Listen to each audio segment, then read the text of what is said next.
Chapter 3. The Investigator's Gaze. The silence in the days that followed was the most oppressive Malik had ever known. It was not the quiet of peace, but the stillness of a trap about to spring. The usual, muted sounds of the inside, the distant machinery, the murmur of neighbors, felt hushed, as if the entire sector was holding its breath, waiting for the axe to fall. It fell on the third day. Her name was Investigator Lorien, and she moved through the lower-tier residential block with the unassailable authority of the outside. She didn't wear the heavy armor of an enforcer. Her power was more subtle, and therefore more terrifying. Her suit was a sleek, grey material that seemed to drink the light, and her eyes were the pale, calculating blue of a frozen sky. She was accompanied by two silent aides who carried data slates that constantly scanned everything: the composition of the walls, the respiratory rates of the residents, the lingering heat signatures of their bodies. She came to their dwelling during the designated rest period. The door chimed, a sound that felt like a verdict. Kale opened the door, his posture rigid. Anya stood just behind him, a picture of forced calm. Malik remained seated, his gaze fixed on the investigator as she entered, her presence making the small cube feel even more claustrophobic. Kale of the Inside Sector 7, she stated, her voice devoid of inflection. It was a statement, not a greeting. Her eyes swept the room, missing nothing, before landing on Malik, and the subject, Malik. "We comply with the investigation," Kale said, the words a formal, practiced script. Lorien's smile was a thin, bloodless line. "Of course you do." She didn't ask to sit. She simply took the central chair, forcing the family to orient themselves around her. One of her aides began silently scanning the walls, the hidden panel where the chest was stored seemingly no more concealed than glass. "The event was anomalous," Lorien began, her gaze pinned on Malik. "A Class 3 Sentinel drone, designed for perimeter control and pest elimination, was rendered inoperative by an unarmed, unaugmented inside youth. The telemetry suggests a combat efficiency index far beyond any recorded data for your demographic." "Explain." Malik met her frozen gaze. "The mountain does not explain itself to the wind. It was coming for me. I defended myself. Defense is one thing. What you performed was deconstruction." She leaned forward slightly, and the air grew colder. "The masters of the world have curated all known forms of combat.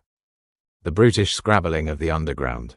The standardized defense protocols of the inside. The refined Aegis style of the outside enforcers. Your movements fit none of these patterns. They were inefficient, wasted motion, and yet devastatingly effective. Where did you learn this?" The question hung in the air, a hook baited with pure menace. "It was a moment of panic," Anya interjected, her voice strained. "He was scared for his life. He must have just flailed." Lorien's head turned slowly toward Anya, the movement unnervingly precise. "Do not insult my intelligence. There was no flailing. There was a kinetic redirection technique that bypassed the drone's impact sensors. There was a disorientation maneuver utilizing local debris. There was a final, precise strike that targeted the single most vulnerable nexus in the drone's chassis. This was not luck. This was education." Her eyes shifted back to Kale. "An education you provided?" Kale's face was granite. "I am an energy plant laborer. I teach my son to be strong, to endure. Nothing more. Endurance is a virtue of the inside," Lorien agreed, her tone implying it was a virtue of the weak. But this was not endurance. This was assertion. She stood up abruptly, and her aides immediately stopped their scanning. "The preliminary investigation is complete. The subject, Malik, will be remanded to the custody of the Spire for further evaluation." A cold fist clenched around Malik's heart. To be taken to the Spire was to disappear. He would become a specimen, his mind and body dissected to uncover his secrets. Kale took a step forward, a dangerous light igniting in his red eyes. "That is not permissible under inside regulations," Lorien finished for him, a hint of genuine amusement in her voice. "The masters of the world are the source of all regulation. We are not bound by them." She gestured, and one of the aides produced a set of crystalline restraints. This was the precipice. The life and death situation his father had always warned him about. But it was not his life alone on the line, it was his family's, his very legacy. As the aide moved towards Malik, Kale shifted his weight. It was a minute movement, invisible to anyone who hadn't spent a lifetime studying the language of the Kagero. It was the settling of a foundation before the earthquake. Malik saw it. Lorien, with her hyper-observant eyes, saw it too. Her smile widened, almost imperceptibly. She was hoping for resistance. It would make the cleanup so much easier. "Father, no," Malik said, his voice quiet but absolute. Everyone froze. Malik stood up, his 2-meter frame uncoiling to its full height, forcing the outside aide to look up at him. He looked not at the aide, but at Investigator Lorien.